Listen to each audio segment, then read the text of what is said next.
Welcome back to my channel. আমি একটা নতুন রেসিপি নিয়ে চলে আসলাম, ফিশ মালাইকারি। দেখো, ফ্রাই প্যানে ফার্স্ট অয়েল দিয়ে নিলাম, ঠিক আছে। তারপর দেব তোমার জিরা, কারি পাতা, গার্লিক, চপ গার্লিক, তারপর অজবাইন, হলদি।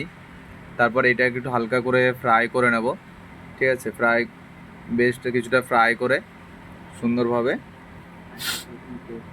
তারপর হালকা করে আদা রসুন পেস্ট, ঠিক আছে। এটাকে একটু হালকা করে ফ্রাই করে নিতে হবে। তারপর একটু কান্দা গ্রেভি মশলা, ঠিক আছে, এটাকে ফ্রাই করে নিলাম। ফ্রাই করে নেওয়ার পরে এবার আমাদের মাছটা দিতে হবে। মাছটা হালকা করে একটু ফ্রাই করে নিতে হবে, মশলাটা যেন ম্যারিনেট হয়, ঠিক আছে। তবেই এবার মাছটা দেওয়ার পরে এবার হালকা একটু জল দেওয়ার পরে যাতে মাছটা বয়েল হয়, সুন্দরভাবে বয়েল হয়। তারপর লবণ, সব কিছু মশলাটা বেটারভাবে দিতে হবে। এবার মাছটা সুন্দর করে বয়েল হবে, ঠিক আছে। বয়েলটা হওয়ার পরে তারপর হালকা করে একটু জল দিয়ে নেবো, যাতে মাছটার একটা গ্রেভি দরকার।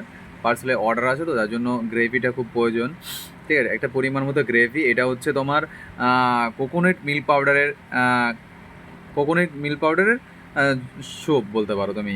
এটা দিয়েই মেন এই খাবারটার মেন টেস্ট, যেটা দুধ, ঠিক আছে। এটা দিয়েই টেস্ট, কারণ এটা হচ্ছে ফিশ মালাইকারি।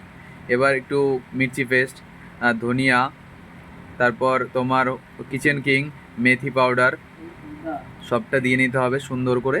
এটা বয়েল হতে থাকবে ধীরে ধীরে। এবার কাঁচা ধনিয়া পাতা, ঠিক আছে, সুন্দর করে বয়েল হতে থাকবে, ঠিক আছে। এবার একটু 3 পিস লেবু দিয়ে নিতে হবে, কারণ এর একটা টেস্ট, এটা ফ্লেভার থাকে, ঠিক আছে। সেই ফ্লেভারের জন্য 3 পিস লেবু দিলে মাছটা হার্ড থাকবে। আর এটাকে বেশ ভালো করে কিছু সময় সুন্দর করে পাকিয়ে নিতে হবে, ঠিক আছে। নাহলে মাছটা কাঁচা থেকে যাবে। যার কারণে এবার একটু কান্দা গ্রেভি, ঠিক আছে, এর সঙ্গে সুন্দর করে, ওটা একটা আলাদা ফ্লেভার কান্দা, কারণ সবাই জানে পেঁয়াজটার একটা সুন্দর ফ্লেভার থাকে। এবার এটা রোগন জুসের রোগন, এটা দিয়ে সুন্দর করে কিছু সময় আমরা পাকিয়ে নেবো। তারপর হালকা লবণ, মানে আমার একটা পরিমাণ, মানে তোমার একটা পরিমাণ তুমি বুঝবে। অনেকে তোমরা যখন নতুন বানাবে তখন তুমি দেওয়ার পরে লবণটা চেক করে নেবে। আর আমরা তো কন্টিনিউ এটা করে থাকি, তার জন্য আমাদের হাতের একটা মাপ এসে গেছে, যেটার জন্য আমরা মানে কনফিডেন্স থেকে যাই।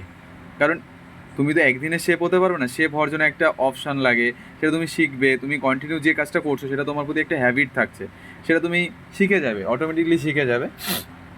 তো দেখো সুন্দর করে পাকছে, এটা বয়েল হচ্ছে, মানে মাছটা পেকে যাচ্ছে। যেমন আমরা বাড়িতে সবজি করি বা কোনো কিছু সঙ্গে সঙ্গে তো হয়ে যায় না, সেটা দেখে নিতে হবে মাছটা হয়েছে কি না। সুন্দরভাবে তোমার একটা আইডিয়া চলে আসবে, ঠিক আছে। হ্যাঁ, মাছটা প্রায় হওয়ার মুখে চলে এসছে অনেকটাই। তুমি বুঝতে পারবে যখন তোমরা, কী বলো তো, তোমরা একটা কাজ করবে, তোমরা এই সময়টায় তোমরা একটু চেক করে নেবে যে মশলার মানে টেস্টটা কেমন এসছে তোমার, ঠিক আছে। কারণ তুমি যখন নতুন বাড়িতে করবে তখন তোমার এটা জেনে নেওয়া অবভিয়াসলি দরকার, ঠিক আছে। এবার তুমি দেখো মাছটা সুন্দর করে পাকছে।